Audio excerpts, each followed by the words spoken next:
Ini adalah kehamilan dengan mola invasif atau hamil anggur dengan resiko berpotensi menjadi keganasan.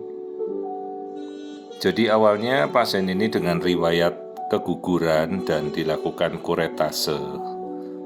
Hanya pasca kuretase ini dia mengalami perdarahan terus-menerus, dan hormon beta CG-nya ini, hormon hamilnya, tespeknya tidak kunjung negatif.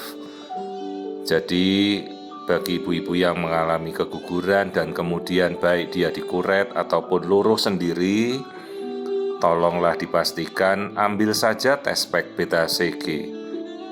Dalam sebulan beta HCG hormon hamil kita atau tespek kita harus sudah negatif. Nah, kasus ini telah dilakukan kuret, tapi hormon beta HCG-nya tidak kunjung negatif, jadi dia perdarahan terus menerus, beta HCG-nya positif. Ternyata berlanjut menjadi hamil mola, dan ini sudah pernah dikuret kembali lalu muncul lagi, istilahnya jadi mola residif, mola resisten, dan menjadi mola invasif. Ini menjadi sebuah penyakit trophoblast gestasional yang apabila tidak tertata laksana dengan baik berpotensi menjadi koriokarsinoma, jadi kanker akibat jaringan sisa kehamilan. Sisa plasenta juga bisa berakibat seperti ini. Masalahnya ini sudah tidak mungkin lagi kita kuret, jadi harus kita lakukan kemoterapi. Obatnya namanya adalah methotrexate, dan itu benar-benar harus diberikan dengan persyaratan yang cukup rumit ya. Kondisi ibunya harus benar-benar stabil, darahnya harus stabil. Namanya sendiri kemoterapi, mudah-mudahan ya bisa diberikan dengan sekian siklus sudah negatif. Ini untuk menyelamatkan apabila kita tidak mau mengangkat rahim. Karena ada juga kasus seperti ini terjadi pada hamil baru pertama kali, dia belum punya anak dan sudah terjadi kasus seperti ini.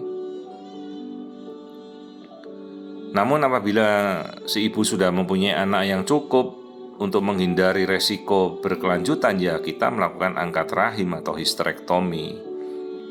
Hati-hati kondisi mola invasif, mola residif, atau penyakit trophoblast gestasional itu resiko penyebarannya sangat tinggi. Dia bisa menyebar ke mana saja organ di luar rahim. Bisa ke otak, paling sering di paru-paru, bisa ke tulang, bisa ke tubuh yang lain, dan itu bersifat nanti bisa menjadi keganasan, namanya koriokarsinoma. Jadi tolong benar-benar waspada, jangan pikirnya keguguran tidak berkembang, kita biarkan, nanti ditunggu saja sebulan, 2 bulan, 3 bulan, tahu-tahu menjadi hamil anggur, begitu dikuret tidak bersih, tahu-tahu menjadi kemudian mola invasif. Ini sel telur ibunya terpacu membesar karena beta HCG, hormon pemacu kesuburan, sebenarnya tinggi sekali. Ini ovarium kanannya, telurnya sampai membesar seolah-olah dia sedang mau ovulasi. Karena dia terpicu oleh hormon beta HCG, dan hormon beta HCG itu adalah hormon pemicu telur sel matang. Maka biasa pada kasus-kasus bayi tabung kita pacu dengan hormon beta HCG juga. Jadi setelah diterapi dengan kemoterapi nanti namanya methotrexate, selama 3 bulan harus dipastikan beta HCG bisa turun nilainya, bisa negatif. Ini nilainya bisa ratusan ribu, tinggi sekali. Jadi harus benar-benar sampai beta HCG-nya negatif, perdarahan bisa dihentikan, baru dia boleh hamil lagi. Namun kalau mola invasif resikonya cukup besar ya, kalau tidak sampai tertangani dengan benar, bisa residif, bisa menyebar kemana-mana.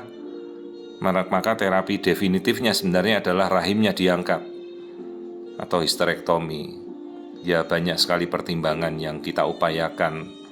Mudah-mudahan dengan kemoterapi masih bisa kita tangani ya. Jadi ya tidak perlu sampai mengangkat rahim. Namun kondisi ini sebenarnya cukup mengkhawatirkan, ini bukan kondisi yang bisa kita anggap tenang.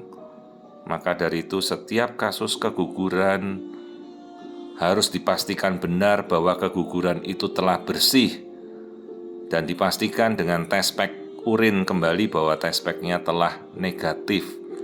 Jangan serta-merta keguguran tenang-tenang saja, ternyata 3 bulan kemudian jadi hamil anggur seperti ini. Apalagi menjadi mola invasif atau menjadi penyakit tropoblas gestasional dengan resiko berakhir dengan keganasan koriokarsinoma.